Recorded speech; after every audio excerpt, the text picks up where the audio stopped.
തൃശൂരിൽ കേന്ദ്രമന്ത്രി സുരേഷ് ഗോപി അപമാനിച്ചുവിട്ട കൊച്ചുവേലായുധന് താങ്ങായി CPIM. അടച്ചുറപ്പും സുരക്ഷയുമുള്ള വീട് സ്വപ്നം കണ്ട കൊച്ചുവേലായുധന് CPIM 75 ദിവസം കൊണ്ട് വീട് വെച്ചു നൽകി. വീടിനു വേണ്ടി നിവേദനവുമായി ചെന്ന കൊച്ചുവേലായുധനെ സുരേഷ് ഗോപി ജനങ്ങൾക്ക് മുന്നിൽ അപമാനിക്കുകയായിരുന്നു. സ്വന്തമായൊരു വീട് ഏതൊരു മനുഷ്യന്റെയും ജീവിത സ്വപ്നമാണ്. ഈ സ്വപ്നത്തിന്റെ സാക്ഷാത്കാരത്തിന് വേണ്ടിയാണ് തൃശൂർ പുള്ളു സ്വദേശി കൊച്ചുവേലായുധൻ കേന്ദ്രമന്ത്രി സുരേഷ് ഗോപിയെ സമീപിച്ചത്. കഴിഞ്ഞ സെപ്റ്റംബർ 13-ന് പുള്ളിൽ നടന്ന കല്ലുങ്ക് സംവാദത്തിനിടയിലാണ് വേലായുധേട്ടൻ വീടിനു വേണ്ടിയുള്ള നിവേദനവുമായി സുരേഷ് ഗോപിക്ക് മുന്നിലെത്തിയത്.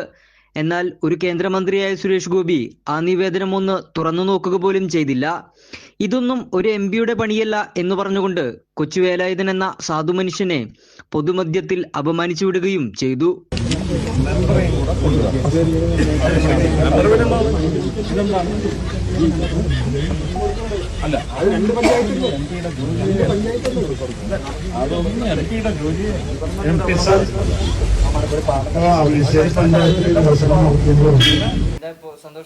സന്തോഷമായി.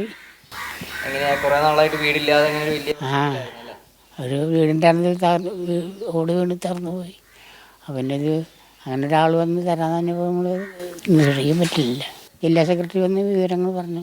75 ദിവസം കൊണ്ടല്ലേ പണി തീർത്തത്? 75 ദിവസം പെട്ടെന്നായി. എന്നാൽ കൊച്ചുവേലായുധന് നിരാശപ്പെടേണ്ടി വന്നില്ല. കേന്ദ്രമന്ത്രി അപമാനിച്ചു വിട്ട രാത്രി കൊച്ചുവേലായുധന്റെ ഒറ്റമുറി വീട്ടിലെത്തിയ CPIM ജില്ലാ സെക്രട്ടറി KV അബ്ദുൽ ഖാദർ വീട് വെച്ച് നൽകുമെന്ന് ഉറപ്പു നൽകി.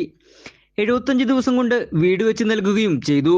തെരഞ്ഞെടുപ്പ് കഴിഞ്ഞാൽ ഗൃഹപ്രവേശനം ആഘോഷമാക്കുമെന്നും KV അബ്ദുൽ ഖാദർ പറഞ്ഞു. കൊച്ചുവേലായുധന്റെ വീടിന്റെ നിർമ്മാണം 75 ദിവസം കൊണ്ട് പൂർത്തീകരിക്കാൻ കഴിഞ്ഞു എന്നുള്ളതാണ് ഏറ്റവും അഭിമാനകരമായ കാര്യം. തെരഞ്ഞെടുപ്പ് കഴിഞ്ഞാൽ ഗൃഹപ്രവേശനം നടത്താൻ കഴിയും. അതിന് കഴിയുന്ന തരത്തിലുള്ള പ്രവർത്തനങ്ങൾ പുരോഗമിക്കുകയാണ്. കൊച്ചുവേലായുധനും കുടുംബത്തിനുമൊപ്പം താങ്ങും തണലുമായി CPIM നിലകൊണ്ടു. തദ്ദേശ തിരഞ്ഞെടുപ്പ് കഴിഞ്ഞാലുടൻ വേലായുധേട്ടന് സ്വന്തം വീട്ടിൽ കിടന്നുറങ്ങാം. സുരേഷ് ഗോപി അപമാനിച്ചു വിട്ടെങ്കിലും ഒരു നാട് മുഴുവൻ കൊച്ചുവേലായുധനൊപ്പം നിന്നു. Sarang PS, Kairali news, Thrissur.